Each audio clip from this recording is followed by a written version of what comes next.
अम्मा जी किसके घर जाएंगी? 3 बेटों और बेटे के चेहरे पर एक ही सवाल था। वो सब के सब 1 घंटे से अस्पताल के बरामदे में टहल टहल कर एक सवाल का जवाब सोच रहे थे। मेरा ख्याल है राज भैया सबसे बड़े हैं, इसलिए उनका कर्तव्य है कि वे अम्मा को अपने घर ले जाएं। छोटी बहन नीलम ने भाई को देखते हुए कहा। बड़े भाई ने एक नज़र अपनी पत्नी की ओर देखा और कहा, मुझे पता है यह मेरा कर्तव्य है कि मैं अम्मा को अपने घर ले जाऊं, लेकिन तुम जानती हो ना, मैं और मेरी पत्नी हम दोनों जॉब करते हैं और अम्मा की देखभाल के लिए सारा दिन किसी न किसी को तो रहना होगा, जो हम नहीं कर सकते। लेकिन बहना, तो तुम सारा दिन अपने घर में रहती हो।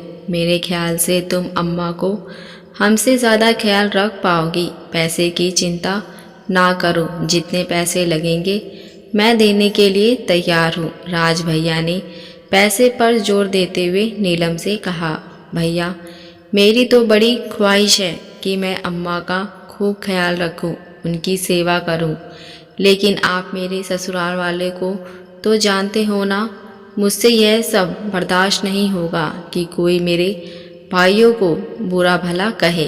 मेरा ख्याल है मनोज भैया के घर अम्मा ज़्यादा आराम से रह सकती है। छोटे भाई सुरेश ने भी बहन की हाँ में हाँ मिलाई।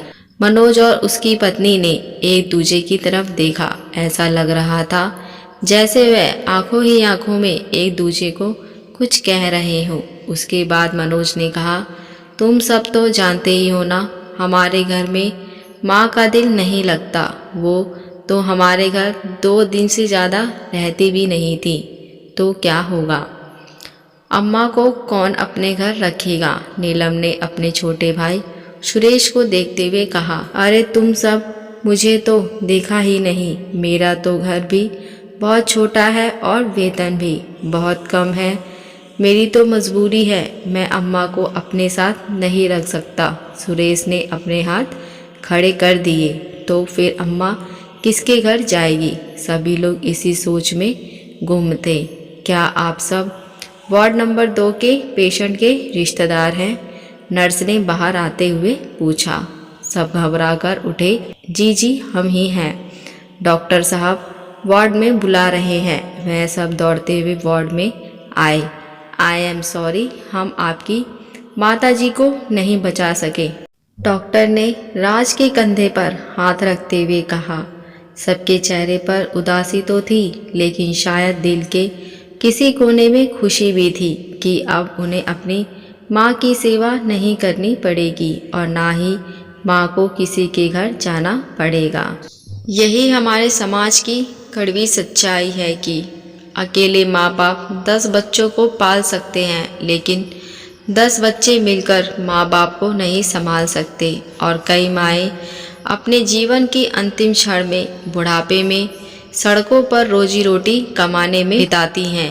कृपया आप अपने माता पिता से प्यार करें और जितना हो सके तो उनकी सेवा करें, तो आपके बच्चे भी आपकी सेवा करेंगे और आपसे प्यार करेंगे।